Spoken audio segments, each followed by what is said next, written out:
પારખેડ ગ્રામ પંચાયતની નવી ઇમારતનું ખાતમુહૂર્ત કરવામાં આવ્યું।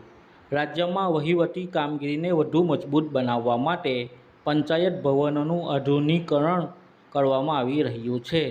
તે સંદર્ભે ભરૂચ તાલુકાના પારખેડ ગામે ગ્રામ પંચાયતની નવી ઇમારતનું ખાતમુહૂર્ત કરવામાં આવ્યું હતું। આ પ્રસંગે ડેપ્યુટી સરપંચ અબ્દુલ સત્તાર મતાદાર, પંચાયતના સભ્યો મોહમ્મદ ડોક્ટર, સરફરાજ સેઠાણી, ફારૂક રોકર, બાબુભાઈ દેરકા, ઇમરાન મૌલવી, હરિભાઈ વસાવા, ઇમ્તિયાઝ બક્ષ, રમેશભાઈ જાદવ, અબ્દુલભાઈ ખૂણાવાળા, શંકરભાઈ તેમજ ગામના અન્ય આગેવાનો ઉપસ્થિત રહ્યા હતા। ગ્રામ પંચાયતની નવીનીકરણ થતાં ગ્રામજનોમાં હર્ષની લાગણી જોવા મળી હતી।